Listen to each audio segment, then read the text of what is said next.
let's take a moment to look at what the polls have been showing.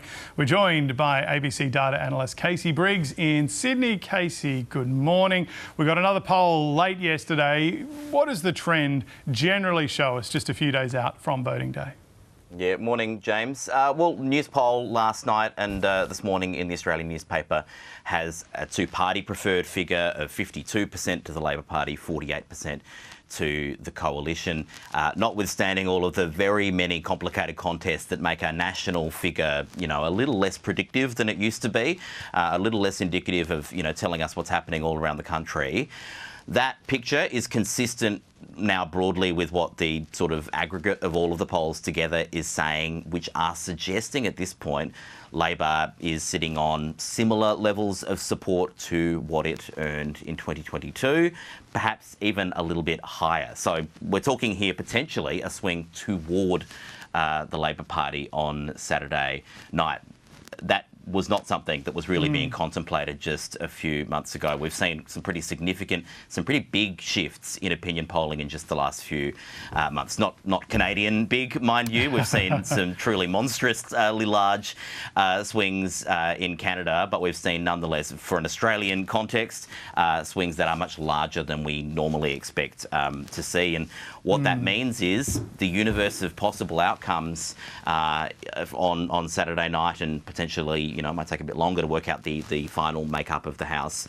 We're looking at potentially anywhere between a Labor majority government, that is possible, that is definitely possible, and indeed the chances of that have gone up during the campaign, to perhaps a minority government situation where really there is a clear Labor government within that because the Coalition is too far behind, to potentially still, I do think on the table is the Coalition picks up, enough seats to push the government deep into minority. They end up with, similar-ish numbers of seats, and that becomes a more complicated parliament to work with. So but that's the sort of the universe, and it's shifted in Labor's direction as the campaign's gone. That's, I think, the interesting question, isn't it, Casey? Because elections, people look at the polls and go, well, Labor's going to get there, right? But seats are won on a seat-by-seat basis, not a national basis, and there's pretty big differences between the states at the moment. Can you just tell us about the differences in voting intention we're seeing? Yeah, William Bowe at the Poll Bludge has done a good aggregate of different state-based polling intention. Victoria remains the problem for the government. It does look like the polls are suggesting a swing away from the government in Victoria. That could put several seats potentially in the Coalition's hands there. But the position has improved for the government, and it's improved for the government in other states. And we're looking at potentially other states seeing swings toward the government. That is what is making this contest quite a bit more difficult. You're looking at seats like, in New South Wales, Bennelong and Gilmore, two of the most marginal seats in the country. I think a few months ago, the Coalition would have been hoping to sweep them up without a worry in the world.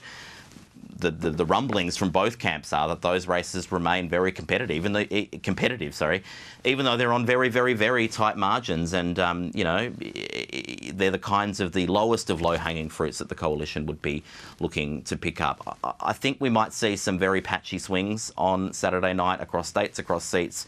We might see some surprise results, and that's going to make the picture a little bit harder to make sense of. And just before we let you go, Victoria, the major parties keep talking about it. They're visiting Melbourne, out of Melbourne a lot in particular. Are there some key seats that you'll be watching out for on Saturday night?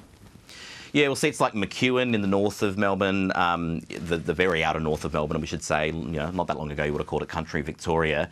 That's a seat that, we went into this campaign saying if the Coalition doesn't pick up seats like that, it's going to have a very hard time forming government. So seats like that are ones to watch for early signals of what's going on.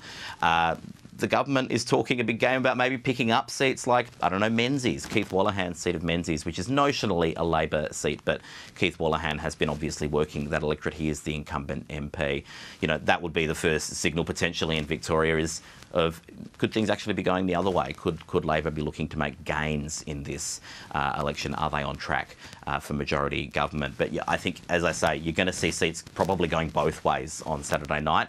And you've got the complicating factor of quite a lot of serious and viable independent and minor party challenges. Not just the ones that are in Parliament defending their seats at the moment, but other ones hoping to join them. It's fair to say Liberal and National MPs are facing more of those serious challenges than Labor Labor MPs, that makes the coalition's job of forming government even more difficult. But honestly, prepare for some surprises because the electorate is fragmented. We still have a lot of soft voters. That is despite the fact that roughly 3 million people have already voted, 2.5 million or so of those at early voting centres. That is signalling a very high early vote, signalling potentially some people have made up their mind a long time ago and they're ready to get this thing over and done with. But other polling is still suggesting the soft vote remains high. People are still deciding.